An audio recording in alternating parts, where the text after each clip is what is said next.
ชาตั้งแต่เท้าถึงน่องเนี่ยมันทรมานมากเพราะว่านอนไม่หลับตอนที่เป็นนะยืนเนี่ยยืนนานไม่ได้พอยิ่งยืนนานยิ่งชาหนัก10 เม็ดแรกนี่แหละแผงเดียวแหละแผงเดียวเลยรู้เรื่องชามา 5-6 เดือนลองดูได้แต่ว่าถ้าทาน KO แล้วรู้สึกตอนนี้แบบก็จบเลย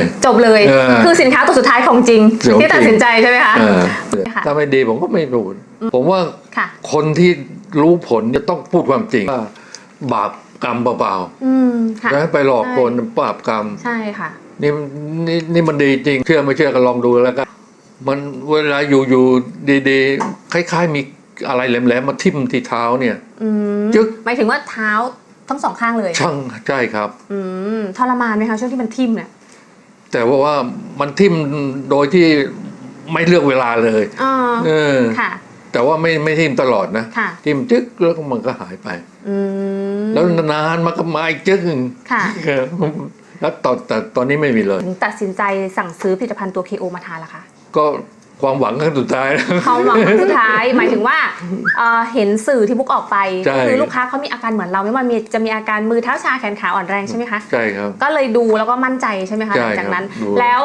เราดูมากี่รอบเราถึงตัดสินใจสั่งผลิตภัณฑ์ตัวนี้ค่ะดูครั้งเดียวเอาเลยถ้ามีสักแบบ100 คะแนนนะคะความสุขที่ได้จากการทานประมาณเท่าไหร่คะก็ให้เต็มแล้ว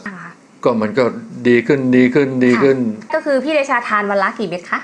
เช้าเย็นวันละ2 เม็ดนะคะก็คือว่าทานเช้า1เย็น1หลังอาหารนะคะอาการชามา 5-6 เดือนนี่คือหายเลยนะคะทุกคนโอ้โหสุดยอดมากๆเลยนะคะนี่คือผลลัพธ์ที่ลูกค้าตัวจริงเสียงจริงนะคะมาคอนเฟิร์มทุกท่านแล้วนะคะว่าเป็นอาการชาทั้ง2 ข้างนอนไม่หลับ2 ข้างเลยไม่ผิดหวังแน่นอน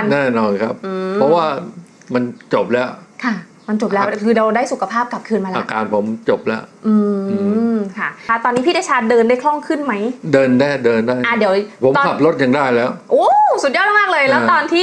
ที่ชาขาขับรถได้ไหมเอ่ยก็ครอบครัวไม่ให้ขับอ๋อคือตอนที่มีอาการชาเนี่ยพี่เดชาไม่ได้ขับรถไม่ได้ขับแต่ตอนนี้กิน KO ไป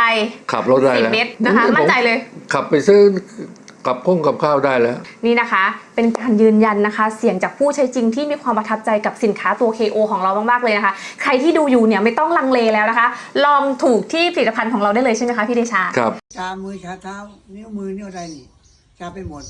หลังจากที่ได้กิน KO ไปประมาณ2 แผงก็มีอาการหายไม่เป็นไม่ชาแล้วใช่ไหมคะไม่ชาแล้วประทับใจมากแล้วก็เป็นบุญของตาที่ได้เจอ KO ตัว